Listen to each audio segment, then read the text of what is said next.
Hey there, it's me, Virginia. Welcome back to the podcast. I am so happy to be podcasting regularly again. I've had a lovely time vacationing, but now it's time to tell you all about it. So, I have brought to you our summer series, which we just launched the first episode of the summer series, the last episode. Go back and listen. It was a good one. There were some technical difficulties, but we worked them out. I was able to get it all resolved. So if you're having trouble hearing it, I would undownload it and then re-download it again, and you should get way better quality. Give me your feedback and let me know if that is happening, because it's only when I hear from you that I'm able to resolve some of these issues. So I appreciate you bringing these things to me so I could bring you a better podcast. And speaking of a better podcast, I am going to be talking about Europe, you guys. I spent almost 3 weeks in Europe. We had a lovely Mediterranean cruise. We spent time in 4 airports, 3 continents, 7 countries, and honestly, 20 or so states, provinces, whatever they go by. It's all just a blur, and then it's all just a dream come true. There's so much to talk about that obviously I can't get it all done in one podcast episode. So we're going to make this part of the summer series. And today I will be talking about the first leg of our trip where we left out of LAX. And before I do jump into that and tell you all about our travel, I do want to remind you guys that yes, I am a reality TV and pop culture podcast as well. Obviously, for the summer series, we're going to be diving heavily into the food and travel, hence the taco crawl episode that we just completed last week. And I'm really excited to be able to mix it up a little bit. But I don't want you guys to think that I'm not watching. The hiatus is officially over, and I have been catching up on all things reality TV. It's probably not going to be one of those things where I try to recap episode 3, 4, 5, and 6 of, show XYZ, mainly because honestly, I don't think that you guys care that much to hear my opinion on every blow of every episode. I think what this is about is sharing perspectives, experiences, and recapping a little bit. So I'll get us all caught up. But, I just wanted to let you know I am watching. I'm not sad that I missed the rest of this season of The Real Housewives of Atlanta.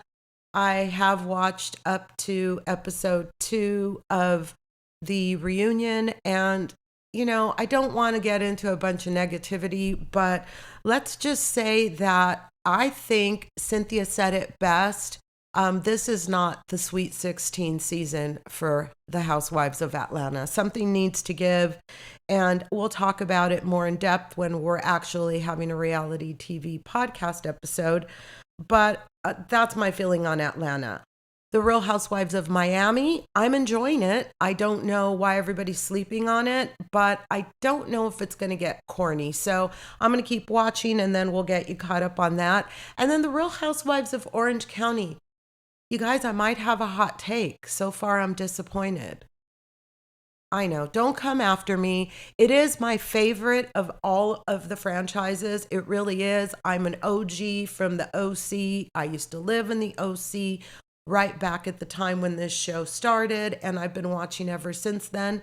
And I've enjoyed every season, but for some reason, I don't know if it's the editing, I don't know if it's the production value, I don't know if it is the vibes that the cast members are having with one another right off the bat. But episodes 1 and 2, not so impressed so far. Doesn't mean that I'm not going to watch, and it doesn't mean that I'm not going to tell you all about it, but I just wanted to chime in with my 2 cents because, well, after all, that's what I do. I have a whole podcast for you, bringing us up to speed on the 90-day hunt for love. I still thought that was a really cute show, and I'm going to cover it until it ends. I am loving almost all of the characters. I'll let you guys read between the lines and wait for my actual reporting so that you can see that I'm alluding to the fact that I don't like Jennifer. Okay, I said it. And then next gen New York City. Well, there's been some drama surrounding Charlie in, I guess, real time. He's supposedly not coming back. And I have watched the last few episodes. So I'll speak up and tell you my 2 cents about all of that as well. And 90 Day Fiance is shaping up to be a pretty good season so far. And then tonight, if you're listening to this today on Tuesday when it releases, we have the season finale of The Valley. So I'm really excited to close this one out, if you will. And this is all in light of all of the talk that Jax Taylor has stepped back for season 3 of The Valley. So that tells me two things. Number one, there's going to be a season 3. Yay. Number two, Jax Taylor probably was going to get fired. And they did what Bravo so graciously does, and that is allow their Bravo celebrities to make a statement and take a step back on their own accord. So Jax Taylor, I will get into it when we talk about The Valley, but you talk about a girl's right to change her mind. I had such high hopes for Jax Taylor at the beginning of the season when I went to the premiere episode, and I don't feel that way today. So let's see what happens on The Valley tonight. I'll be watching. And, of course, there is all of the other stuff we have coming down the pike with regards to reality TV. I will be covering it.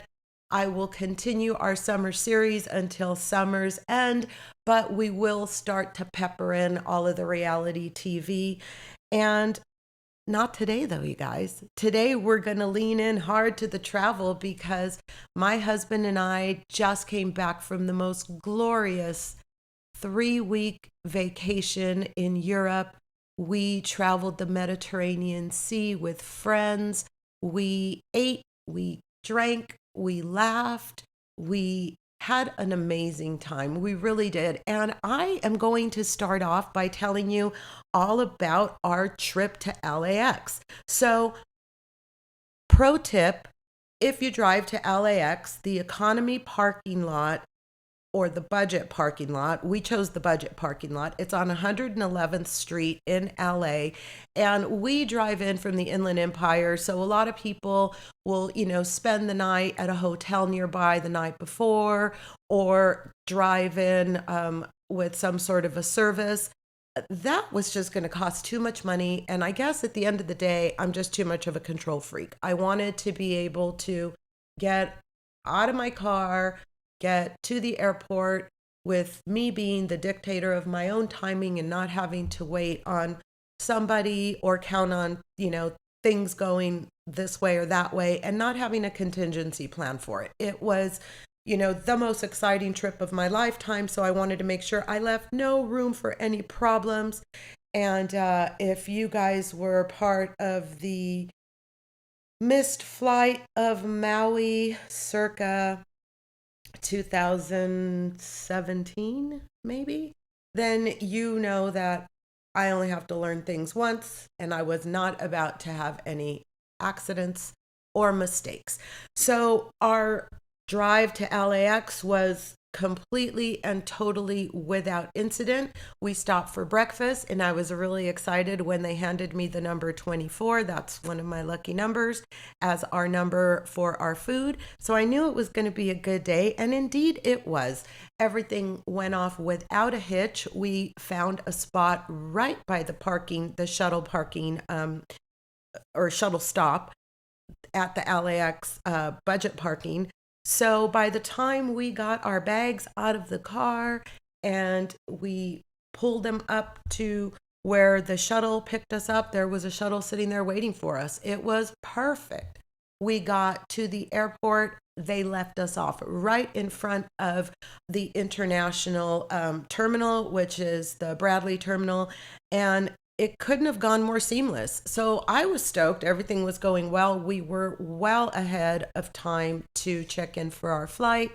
And our flight was going to be taking off from LAX, I think at 5:30 in the evening. So our plan was to get checked in, get through security, do all of those things, and then go have a couple of cocktails and have a snack before we boarded our plane because we were going to be getting fed dinner. And then the plan was to sleep on the long flight because our flight was going from LAX to Munich, Germany.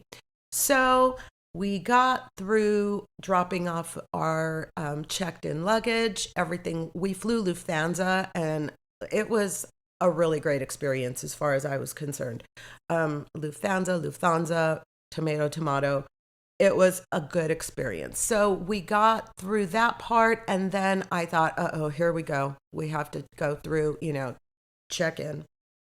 You guys, TSA check in, there were 0 people ahead of us. In fact, we had to let a little family that was behind us ahead of us because it came upon us so fast that we weren't even ready with our passports or anything. So that went pretty seamless. If you have the ability to get TSA pre-check or clear, do it, you guys. If you could do global entry, do that too. But more on that when we get back. When I tell you about the return part of the trip and going through customs. So we get through, I always like to go see where I'm going to be boarding so I know exactly what I'm dealing with. And so that's what we did. And of course, we came upon our friends that we were going to be heading on this vacation with. And it was a group of 100 and I believe 2 people that were all going to meet in Monte Carlo, Monaco to board the Oceania Nautica cruise ship and head out on a 10-day Mediterranean cruise. And so we ran into the first of those people in our friends Daniel and Susan. And Daniel was sitting there wearing his Indiana Jones hat in the airport. I spotted him immediately and began the trip of a lifetime. We had so much fun with those 2, and I'm sure you're going to be hearing a lot about them as I talk you through this trip. But we hung out for a little bit, and then Ben and I decided to go grab something to eat and a couple of cocktails. So we found a Mexican place, and we had some really good carne asada nachos. The meat was delicious. And listen, without getting into a whole food review, for airport food, this was next level. The tortillas were fresh fried. The cheese was freshly grated. The guacamole was real avocados, not the nasty stuff you get in the squeeze bottle some places. And the carne asada was good. It had the marinade. You could taste the seasoning. You could taste the citrus. The salsa was even good. And I'm kind of a salsa snob because I care for certain palettes of salsas and then feel very strongly against others. But I'll save that for a salsa episode. Anyway, we had a good time. We had a couple of vodka sodas. We chatted. Susan came over and talked to us for a little while. I shopped around a little, bought a couple of snacks, and then it was time to board. So we got on the most beautiful plane I have ever been on in my life. I can't even imagine what it looked like in first class and in business because we were in I don't know, super economy or whatever the next step up was. I figure, and here's my mentality, always start off buying the cheapest flight that you can buy because you can always upgrade if you want to. And especially when you're headed out, you have all of that adrenaline and excitement because you're going on a trip. So the idea to rest and sleep and have all of the creature comforts that you need on a long flight, not so important on the way there as maybe on the way back. And so we just got, I think, premium economy. There were these cool little footrests that made it perfect with a little pillow, and we got a blanket and a pillow. Listen, I was happy. So we head onto the plane, and I could tell it was something special because it was a 2-story plane. There was a stairway leading up to what I'm assuming was the premium class. The thing was a thing of beauty, and I later found out that it was one of the most expensive and special planes that fly in the sky. So it was an A380 Airbus. It's a double deck, wide body, four engine airliner manufactured by the European corporation Airbus, the largest passenger airliner in the world. And the original one made its maiden flight in April of 2005 from Toulouse, France. It was a beautiful plane. It was a lovely ride too. When I saw the wingspan, I thought, "Oh my gosh, this thing is going to be um, floating up and down and you're going to feel some movement." Well, no, not at all. It flew just like a beauty. But I digress. We got served dinner. The food was not bad at all. We got hot bread, we got served on real dishes, we got a welcome drink of either white or red wine or some sort of a fruity non alcoholic situation. I chose water to start. And I knew that I was going to have to prepare for what was going to be the longest flight I had ever taken in my life. So I wanted to make sure I did all the right things. Of course, I had my little patch for my air sickness because I do get motion sickness. And the doctor had given me some stuff in case I needed to rest on the plane. So I was prepared, you guys. But I started off with a nice cocktail and had a salad and a piece of warm bread with butter. And then we had a steak. And, as airline food goes, it wasn't bad. People had an option of pasta, and the pasta looked really good. I probably would have opted for the pasta, but I just wanted to make sure I had a lot of protein. And I didn't think pasta would fit the bill. And it wouldn't have because I think it was their vegetarian option, or maybe it had a little chicken. Anyway, the food was good on Lufthansa. The service was amazing. And the flight was great. Like after we ate dinner, we put on a movie. My husband was in his own little world enjoying his time as well. And I laid down and I took one of the pills and I went to sleep. I think I had a pretty good, decent rest because the flight did not seem like it was 11 hours, and it was. But we arrived in Munich, Germany, and 11 hours later, and it was the most interesting experience I've ever had in an airport. It was early, so it was quiet, but it was still very relaxed. And it seemed like that was just the environment at that airport in general. We walked around. Our friends got some coffee from these nifty machines where you could just, put a credit card in, and for a mere €10, you could get yourself a cup of coffee, cappuccino, mocha latte, blah, blah, blah. We chose not to do that. And instead, I walked around at some of the duty frees and I found the most awesome magnum of Veuve that Susan and I almost split for only €100. And honestly, that was one of my regrets. So here's another side tip. When you're traveling, if you see something that is going to bring happiness to you during that trip or after, just buy it. Don't wait for the next place you're going to stop, or you'll get it at the next airport, because chances are you're not going to. And if you have a budget, you know what your budget is. So you might as well just start chipping away at it the first time you see something that makes you happy. If I had it to do all over again, Susan, Daniel, Ben, and I would have enjoyed that magnum of Veuve somewhere along the road on our adventure, and we would have had the empty magnum as a memory for, the time that we spent. So that's one of the things that I can say was a regret, that I did that in the beginning. A couple of times I saw something and I thought, "Ooh, I really want this. I'll get it at the next time or the next thing. We still have X more days here."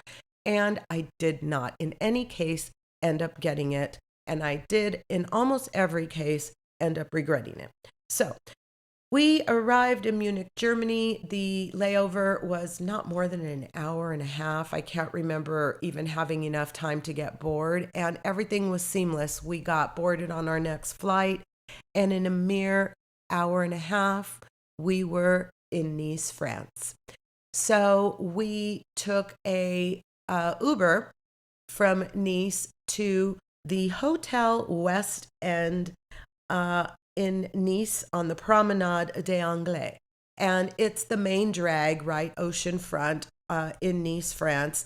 And the coolest thing was our Uber driver ended up being the neatest guy. We ended up getting his phone number and using him to get us from Nice to Monte Carlo a couple days later because he was just that cool. So he pulled up in a Mercedes van, and we had enough luggage that we barely fit. It was pretty hysterical.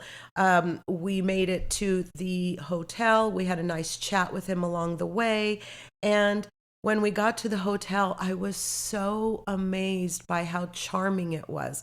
First of all, I expected old world, like I knew I was going to be seeing a lot of ruins and relics and basilicas and chapels, but I didn't think about the fact that all of the buildings are old. The whole dang place is old. So our hotel had this beautiful old world European charm. It was brick and just, I mean, you had to go up these stairs to get into the door. And when you walked in, they had this gorgeously appointed furniture, gorgeous flower arrangement to greet you. And then the old school dark wooden desk where the very, very friendly French people greeted us. So, I mean, to bust a stereotype, I was treated very kindly in Nice, France. And the idea that French people are rude or don't like Americans, or especially right now in this environment, I'm here to bust that myth. You guys, I did not have that experience. Um, in fact, along the entire way, it didn't really matter where we were. It's like anywhere else in the world. There's nice people and crappy people everywhere you go. And that was our experience. But to pigeonhole it and say that, the French are rude to Americans, that was not my experience. So just want to go on record saying that about our experience in Nice, because the people at the front desk were amazing. We had a really cute oceanfront suite. I had actually gotten it through, I don't know, one of the online services. I'm not giving free plugs to all of these places I use for this travel. If you want to sponsor me, hit me up. You know who I am. I used the podcast name when I booked all of our adventures. So I'd love to be able to have you sponsor me. All of that to say, I got a really good deal, you guys. It wasn't cheap, but it was a 4-star oceanfront hotel.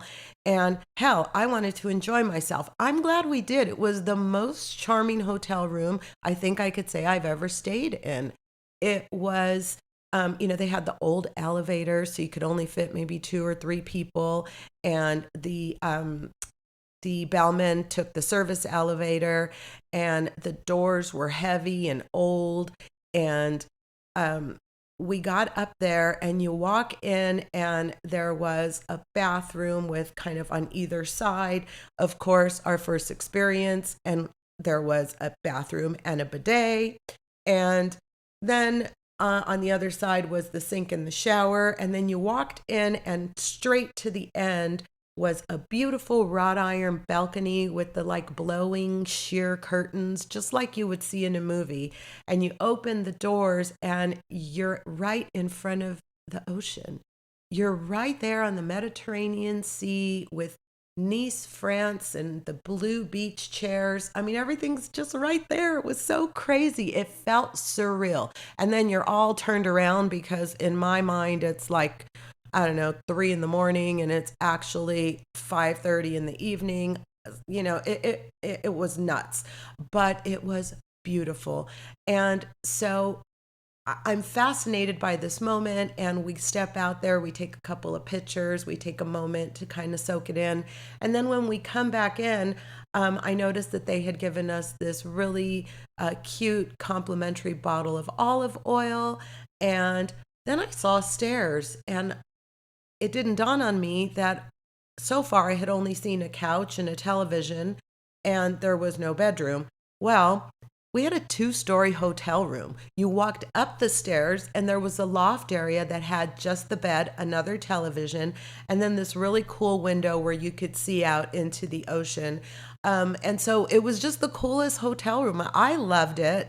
It didn't make a lot of sense for what happens later on that night in Nice, but it's okay.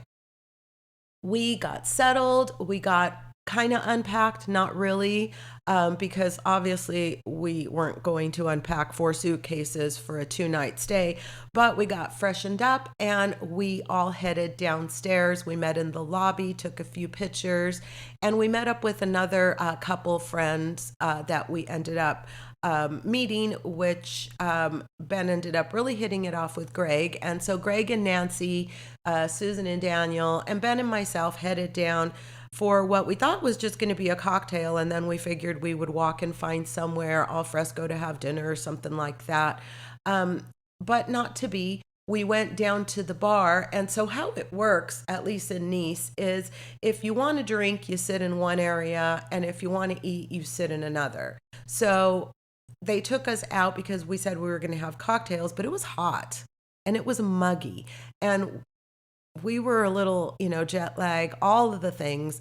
The idea was to have a good meal, a couple of drinks, get relaxed, and get a good night's sleep because we had all the following day in Nice to explore and enjoy. And that was the plan. Well, we went down there, decided it was too hot. Let's order some appetizers. We got moved inside where dinner was well underway. And I think by this time it's probably 7:30 in the evening. And so we ordered some drinks. We ordered a couple of bottles of wine for the table. And then we saw their menu and we saw the food that was being served, and it actually looked quite lovely. So we made the decision to just stay and eat dinner there. And it turned out to be a really lovely experience and a great dinner. Some of the other patrons were taken aback by our loud Americanness. And so at one point, it became pretty obvious that we were tourists and we were traveling. We were also, a couple of bottles of wine in, and we were getting to know one another. And there was the natural excitement of talking about the upcoming trip. So yeah, we were loud. Sorry, excusez-moi. We did not mean to offend the two ladies who mad dogged us before they boned out and didn't even take their food to go. But whatever, joke's on you because we had a great time. So what did we eat? Well, mostly I remember branzino. I think somebody might have had steak, but I could be wrong. At this point, we weren't at the level of, really kind of seeing what everybody else was eating. But that came very quickly. You spend this much time with people, and by the end, you're sharing food. So in this case, we all had a couple of appetizers. I think we shared some stuff. I don't remember, you guys. I guess I should have written that part down. But, I figured this was our first meal. There would be a lot of adventures to talk about. So I ordered the branzino, and I have a video that I'll try to post it on my Instagram of how they serve branzino in Nice, France. Well, at least in particular at this restaurant. And we really enjoyed it. Susan was very, very adamant about the fact that it not be served with the head on. So they do carve it table side for you. And that was pretty cool. And it was delicious. After dinner, a couple of us decided that we would call it a night, and then a couple of us decided that we would take a stroll along the beach. And so that's what we did. Ben and I walked out on the water for a little while, just, along the boardwalk area. And it was already dark out, but it was still kind of lit up. It looks like they were having some sort of a festival or like a concert series that was going on that had come to an end for the evening. So we took a walk, we sat down, and then we headed back and walked back to our hotel, crossed the street, went upstairs into our lovely little room, and called it a night.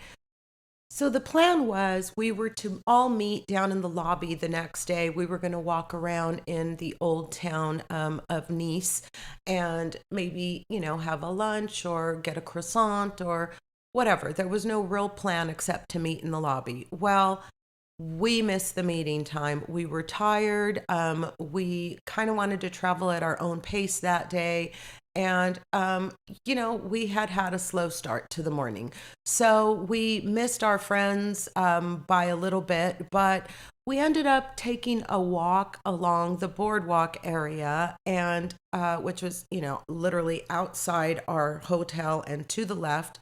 And as we were walking, it was just so lovely. They had all these gorgeous little cafes with their boards with their daily specials, and they had a lot of sausage and egg, and they had avocado toast. They had a lot of croissant, like a croissant and juice and coffee combo, a lot of fruit for breakfast.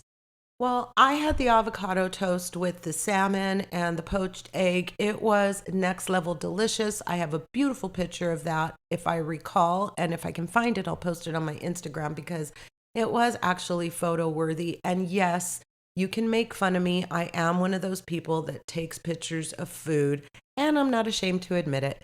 So after our little breakfast slash brunch, we walked into the old town, and it was cool. They had these like hop on, hop off double decker bus situations where you could get in. They also had one that was kind of fashioned after a train, where it was like, I don't know, €10 a person, and you get in and you put on these little audio headsets, and it took you through the town and kind of pointed out all of um, the sights to see and all of the important places there.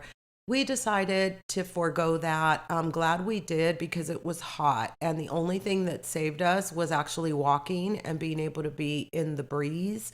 I feel that had we been on one of those open air buses or, the little train thingamajigga, it would not have fared well for us in that heat. But walking was fine. We ended up walking, a decent amount, a few miles.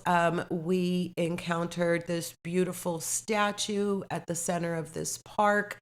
And all of this was in the old town, charming streets of Nice, which, by the way, it's rough to have a day traveling and walking along the French Riviera with your husband, and the open air markets, you guys, it was just something that dreams are made of. So we came across the Cours de Soleil market, and it was just this gorgeous open air market where they had flowers and veggies and fruit. There were artists that were painting and then selling their wares, of course. And they had, like, you could have them cut open your fresh fruit, serve it to you in a bowl, and you could walk around the streets with a lovely bowl of fresh fruit. There were places that had seafood. There were places that had chocolate. I bought some lovely lavender sachets from the lavender fields in Nice. And that's something else that you could do if you wanted to go inland. We decided that there really wasn't much reason to venture away because there was plenty to do where we were. We just so happened to choose a really cool spot to stay. And so we were walking distance to most everything that we wanted to do. And honestly, it was just a lovely afternoon. We did some shopping. We bought a few things here and there.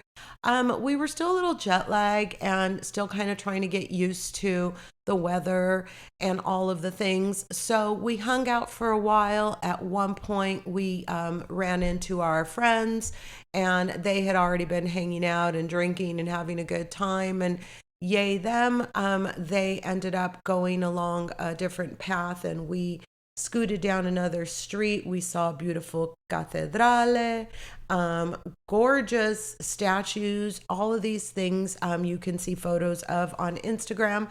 And then we headed back so that we could take some time, relax, and enjoy a little break because we were going to be meeting our friends for a walk down the street, around the corner, and to a really cool rooftop bar for drinks and snacks. The charm of what we got to see that afternoon was really lovely. I mean, there are pictures that I have of these gorgeous narrow streets that if you take a picture of all the activity going on up and down the street, it just looks beautiful. It looks like something out of a postcard.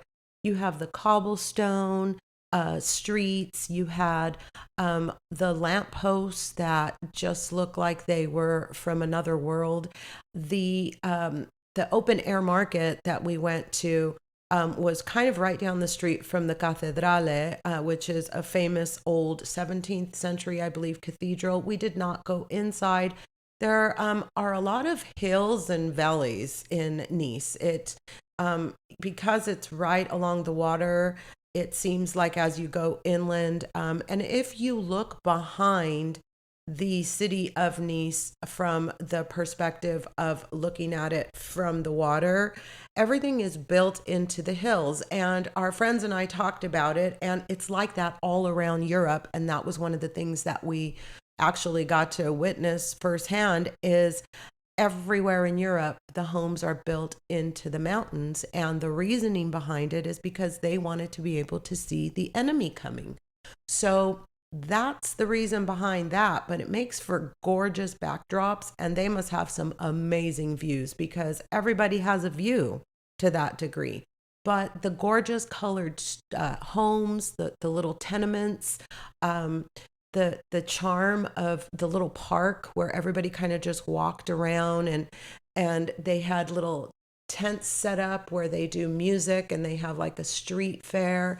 It's a very easily walkable town, cute, charming hotels mixed in with, you know, pizza shops and croissant and cafes and just and then they turn into nightclubs at night. It was just a really cool place. We did not get to go to any of the museums, but that wasn't on my list for this portion of the trip, so I didn't really feel like I missed anything. And after our little nap and our reset, we met our friends and we took a walk, probably, half a mile walk. It was a couple of blocks and then down the street to what was the AC Hotel. I'm pretty sure that was the hotel that the rooftop bar was at. And we met this cute little kid who I think he was from Puerto Rico or Costa Rica. I can't remember which. I know they're very different places.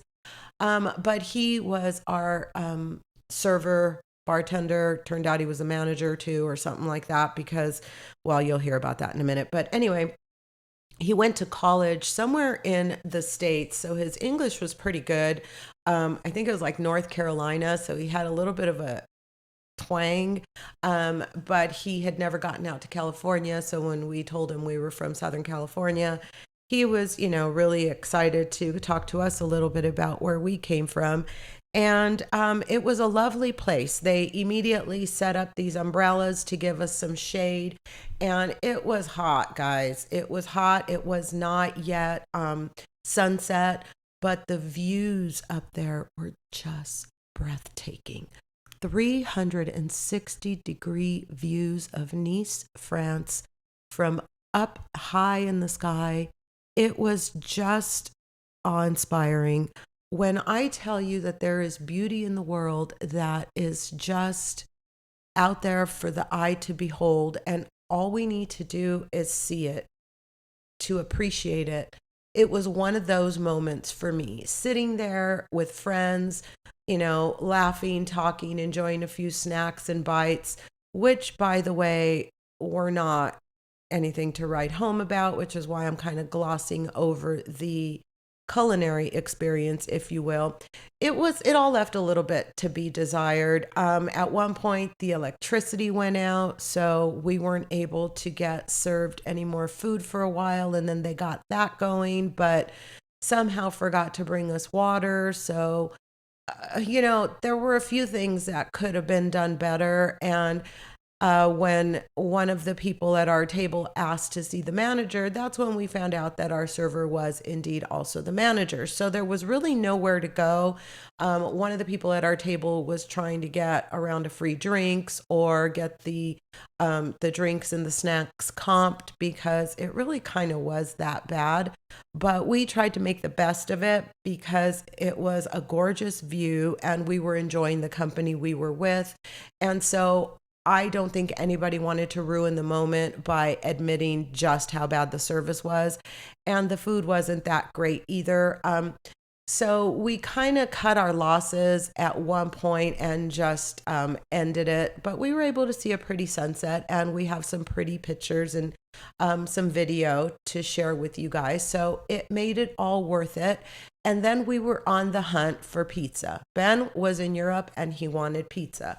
Well, I didn't want to break his heart and tell him that we were in Nice and we should be having Niçois food because we were actually in France and not quite yet in Italy, but there were pizzerias every 3 doors. So it wasn't like we were that far off. And our friends were looking for something else. Anyway, everybody was still hungry. We really hadn't had dinner. And I think, oh, they were looking for ice cream. So Ben and I kind of split off and we found this. So what they do is the owners, proprietors of the businesses often stand right outside their door. And as you go by, they, try to entice you to come in. And sometimes it'll be, a free glass of wine or, some bread or whatever it is. Everybody's just trying to get your business. And so this one gentleman, and by the way, they're almost always outside smoking a cigarette. So you have to get past that right away. And so this one gentleman is standing out there and he wasn't very pushy, but he did make eye contact with us. And Ben asked him if they had pizza because the menu that they had out there did not show any pizza. And he said, of course we do. So we went in there and we ordered vodka soda. When I tell you, this guy poured the most vodka I've ever seen in a vodka soda in my whole life. Ben and I, thankfully, we had a bottle of flat water, so I kept adding water to mine. But that vodka soda was enough to do us in for the rest of the night. It was definitely worth whatever it was we paid for it. We ordered a pizza. It was delicious. And it was just really cool. As soon as you walked in there, they just jump at attention and they help you out. They bring you the water and the bread with the oil to, keep you busy while they make your pizza pie. And out comes this lovely pizza and we enjoyed it. We had a couple of slices each. I don't think we brought the rest back, but I could be wrong. And then we walked back to the room. Our friends had found some ice cream and they had bought a bottle of wine. So they sent a text saying that they were sharing the bottle of wine in the lobby and they invited us to join them. And that's how we capped off the evening. We sat there and recapped our day and exchanged a couple of stories and shared a glass of wine as we rounded out our first full day in Nice, France, and it was one for the books. I really enjoyed our time there. We had to get back to our room and make sure everything was all packed up because we had contacted the cool Uber driver that brought us from the airport to the hotel because he was going to take us from the hotel to the ship, which was going to be docked at the port in Monte Carlo, Monaco. And oh, by the way, I forgot to mention, as part of our 360-degree view on the rooftop, you could see the lights in Monte Carlo because Monaco was about a 30-minute drive. And it is definitely a destination that people head to from Nice at night. The traffic was pretty gnarly. You could see the lights. And so we didn't do that mainly because we didn't really feel like a high-end experience that night. We were kind of chilling and just trying to be low-key. But if I'm ever back in the area, I will definitely see what Monte Carlo has to offer. I need to bring a really, really fat wallet, or like Sutton Strack says, I just need a small wallet with the right credit card in it, and be ready for whatever may come. So we contacted the Uber driver. He agreed to meet us. We had like an 11 o'clock boarding time for the ship, and he agreed to meet us at like 9:30. I can't remember. But a funny story. So the bellman was amazing. There was a little bit of confusion because there were no fewer than 25 suitcases sitting in the hallway. And I'm embarrassed to say most of them belonged to the six of us.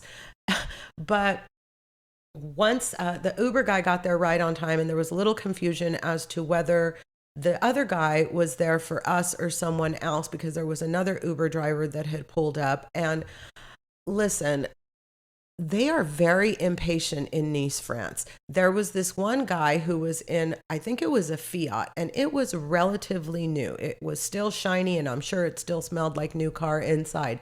He was an Uber driver, and he was posted up right along like the loading zone, if you will, of the hotel. So you have to come down the steps. So the bellman and the boys are bringing all the suitcases down the steps, and there's this little Fiat dude that's posted up there waiting for, I'm guessing, his customer.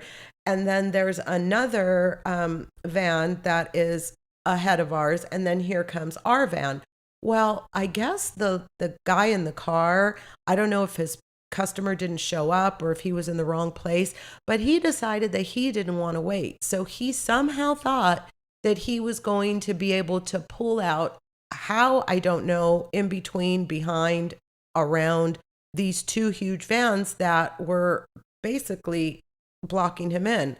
So he backs up and he tries to squeeze through, and then he goes forward and he backs up again, and he scrapes his entire right fender up against the pole that is blocking, so that people don't run into the hotel. Gnarly accident, dude. And he was like nothing had happened. He got off, he looked at it, he was pissed.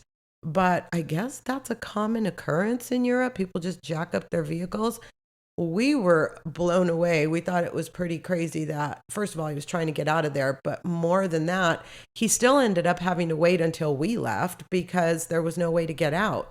And so that was just a weird side story. But we finally all get on the road to Monte Carlo, and we go through a tunnel, and we start to talk to our Uber driver, and he's telling us that there's this lovely place to have croissants, that we're going to pass right by the Prince's Castle, and that where we're catching the boat is kind of a really cool area of Monte Carlo to begin with. We're going to be right by where they have the F1 races.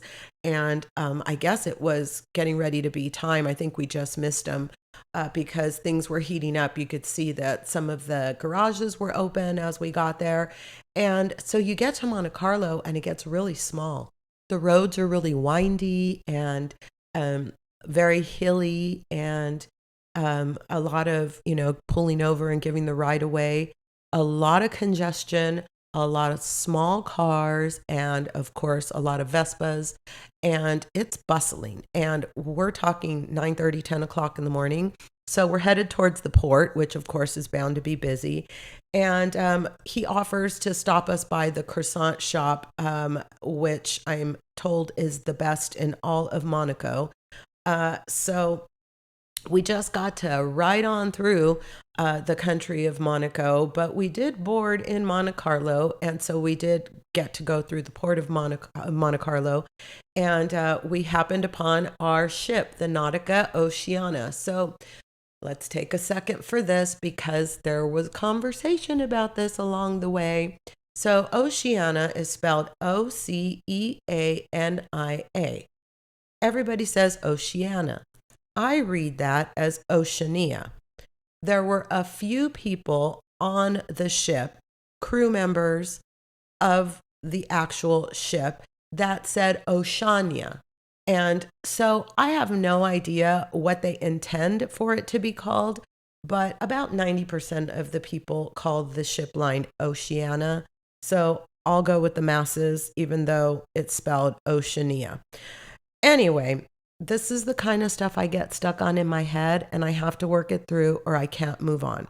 So, Oceania Nautica ship is about the size, I think 675 people is what it can hold, something like that. Not a very, very big ship at all, but large enough. It had 10 decks. And so we get to the port, uh, bid a very fond farewell to our very kind Uber driver, and we're immediately greeted by people who take our luggage and who check us in for what is going to be our 11 o'clock boarding time. And we wait around in the port area for a while. And so now all of the people who are going to join us start to show up. And we don't know anybody except the people that I ran into at the reception that they held a couple of weeks before the trip to kind of ice break and, introduce us to one another and give us some details on the trip. But I had only met one couple, and Susan and Daniel, who I knew. And then I met Nancy and Greg that night, but didn't really chat much with them. So as people started showing up, then, our friends knew a lot of more people than we knew, and they started running into people. And it turns out that, once you travel on cruises with people, you could not see each other for 2-3 years and then run into each other on another cruise. And this is exactly what happened to our friends. They had traveled, we were all traveling with Blue Ribbon Cruise and Travel, and it's owned by Per Nilsson, who was on the trip with us. So thank you, Per, and his wife Linda did not make it on the trip with Per because she stayed back prepping for next year's cruise, which was heating up as we were traveling. But instead, Per brought his cousin Bjorn, and we had a really lovely time. But all of that to say that because these people had traveled with Per in the past, anytime there's a trip or a cruise that he is putting together, he sends it out to the group. So our friends were running into people that they knew from Maryland and Texas and had traveled with before. And so that was kind of cool to see. And then there was this one lady. I'm not going to name names of people that I'm talking smack about just because it's not nice. And also because I don't want to give them any airspace and make them famous on my infamous podcast. I'm so ridiculous. Anyway, we're going to call her Texas because she had hair up to the heavens and had her 5-inch platforms on, and she had all her makeup and her big lipstick and her hair up to the heavens with her frosted tips. And girlfriend was sitting there holding up the desk like the vessel was, there just for her and her alone. She was a cute lady, but she came across weird just from first glances. And I don't normally prejudge people, but hell, I'm on vacation. I'm breaking all the rules. So I looked at this lady a little bit sideways. I'm going to be honest. Well, there's a story that comes with Texas, and we'll tell you about her as the trip progresses. Anyhow, people are mingling, and there's this one lady, and then somebody says, "Oh, there is so and so, and she's good so and so, not bad so and so from the last trip." And so I started to realize that these people really do establish relationships on these, multi-week trips that they travel from time to time, but they have opinions. And so I was going to be in sit back and watch mode. That's what I do best.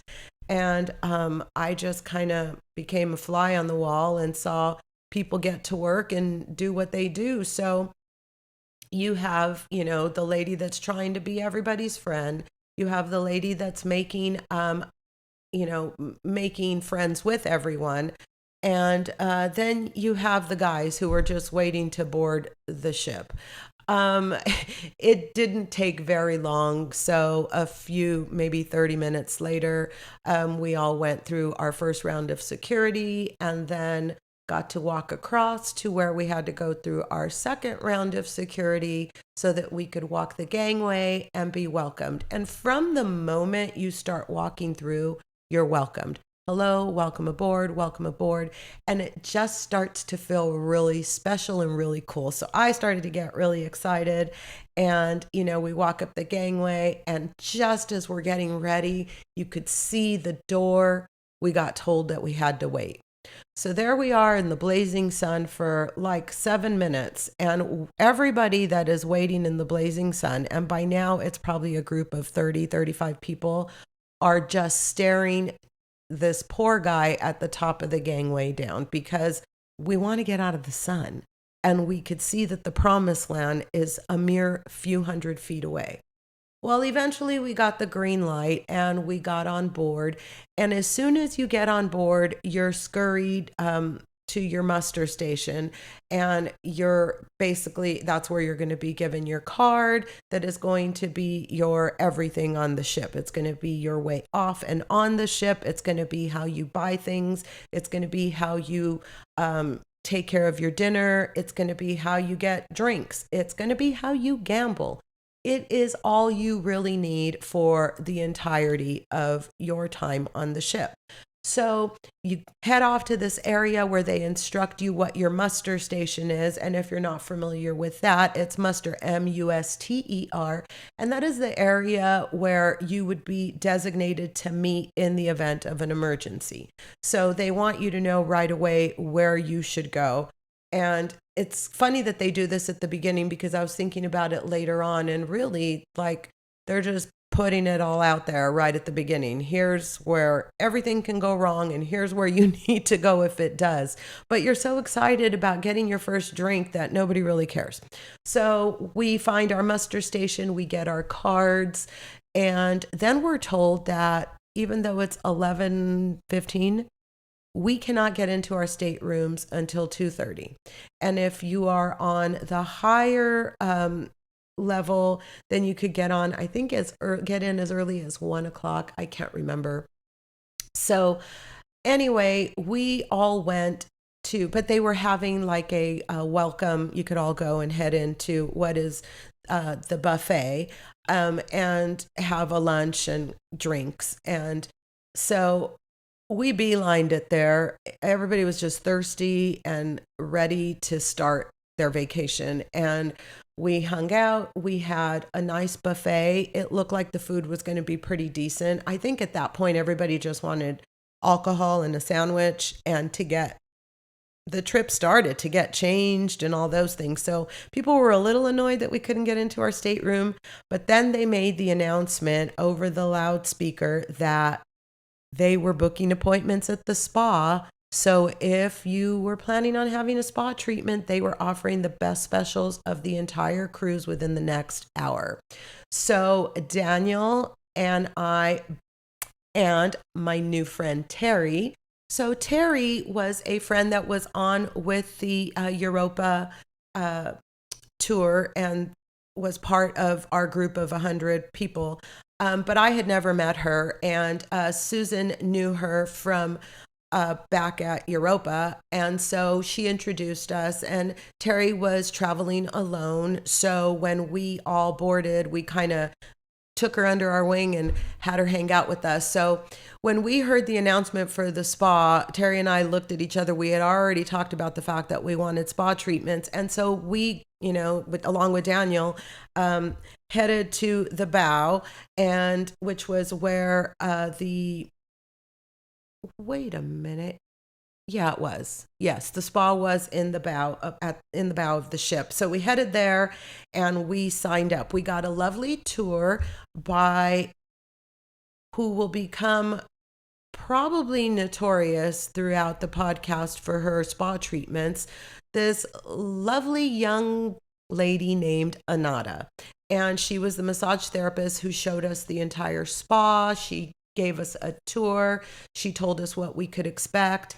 And then she offered us a special. If you booked then, you booked 3 treatments, you got 20% off the first, 15 off the second, and 10 off the third. So of course, I knew for sure I wanted to have a massage and a facial. So that was 2 treatments. I just needed to come up with one more. After looking at the menu, I realized, you know what? I want something really therapeutic.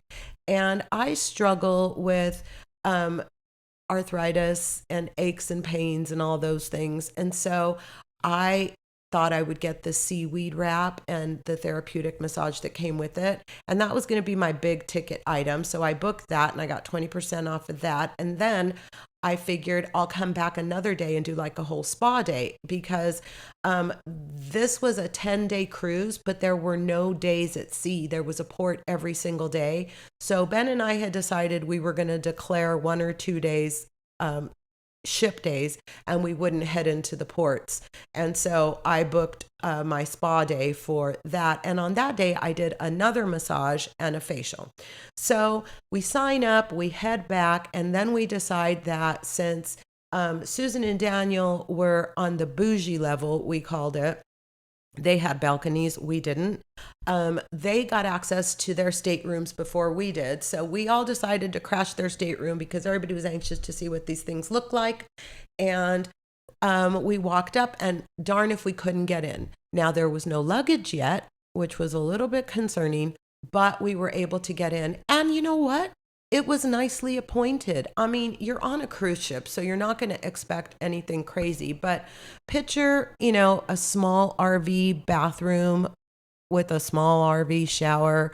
It had a nice little sitting area with a couch and a little coffee table, a television, a refrigerator, enough storage to store your clothes for 10 days, believe it or not. It was well appointed. We hung out in there for a little bit and then we decided, I decided that I would leave Susan and Daniel to get, settled in and we would go in search of when we could get into ours. And so we went to Terry's floor and then we went to our floor and we could see that we had our card already. So technically we could go in the stateroom, but we hadn't been released. And then just about then they released Terry's floor.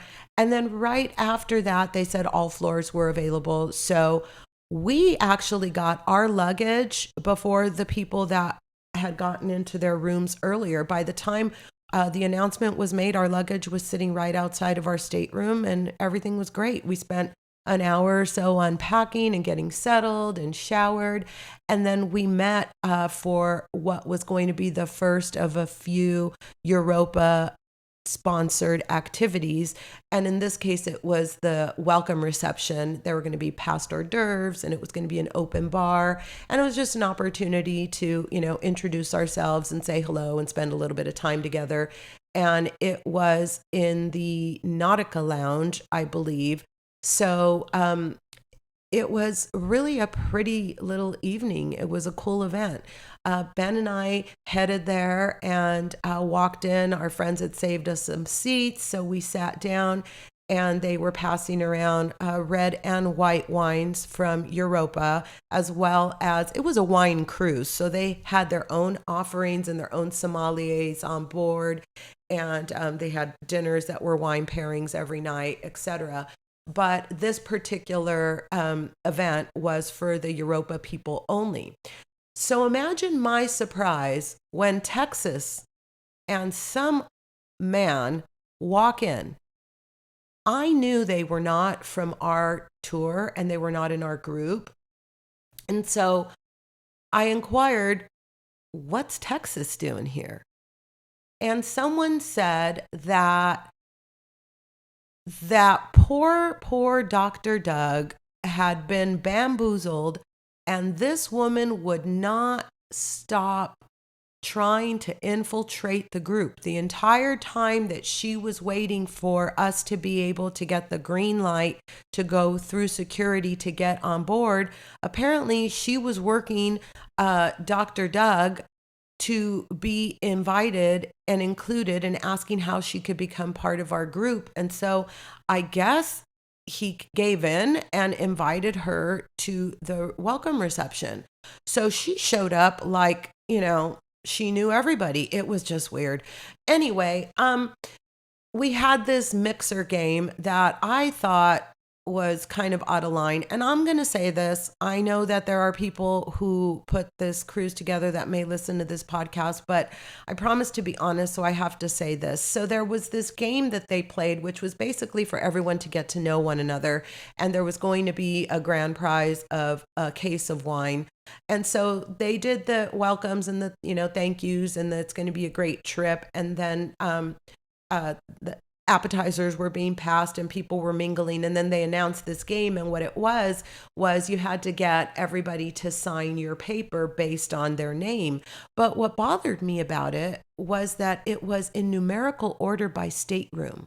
So essentially you had everybody's stateroom number, and I thought that was a little presumptuous. And if they had it to do over again, I don't think that they would have included the stateroom numbers. Would you have, guys? Because if we know better, we do better, right? Anyway, I'm not going to get too hung up on that, but I just thought that was weird. And I didn't necessarily love everybody knowing what room I was in because, listen, I didn't know any of these people. Whatever. The game got crazy. People started running around just asking you your name, making you sign your thing and their thing. And guess who was acting like she was a board member of the Europa Wine Tour? You guessed it, Texas. She was walking around writing her name in at the bottom of the spreadsheet, and it turns out that by then, everybody kind of knew she was traveling with her ex-husband, who, for whatever reason, she was still traveling with. They were from Texas. They traveled together a lot. And somehow she got invited to this party. So at some point, the game started to go awry, and they made an announcement that you needed to have the spouse's first name, not just some squiggled signature. And listen, I'm not much for those kind of games anyway, but I was enjoying the people that I had just met, who you'll hear a lot more about in the days to come. So there was Kim, there was Linda, there was Judy, and then there was, we're going to call her Patricia, because again, if I don't like you, I'm not saying your name on my podcast. And obviously, Patricia and I had issues. Now listen, I didn't go on this cruise to have beef with people, but if you're going to bring beef to my front door, I'm going to beef it out with you. And as the summer series and of course the stories to come progress, you'll hear more about Patricia. All of this to say that she sidled herself up against the six of us in our group, rudely interrupted our conversation and asked me to sign her sheet. And so I did, and she was on her way. Well, the evening ended, and then everybody kind of headed over into the grand dining room for dinner. And I think that was really it of that night. People were tired. We had a dinner that I don't remember being very memorable, except to say that we had a really good time with the people we were hanging out with, and started off almost every evening and ended almost every evening at one of the bars on the ship called Martini's. And so you'll hear a lot about Martini's as we get through.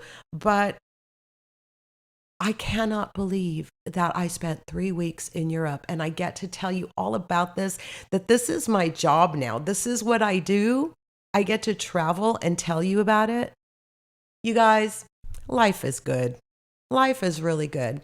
And I hope you've enjoyed this episode. There is a lot more to come. I have only covered day 1 and 2 of our vacation, and we just got on board the ship. In fact, we haven't even left the port in Monte Carlo yet. So there's a lot more to tell you about, and I'll bring it to you in the upcoming episodes as we continue our summer series. And I hope you have a really good day and a really good week. And I really hope you're having a really good life. I'll be here living on the verge.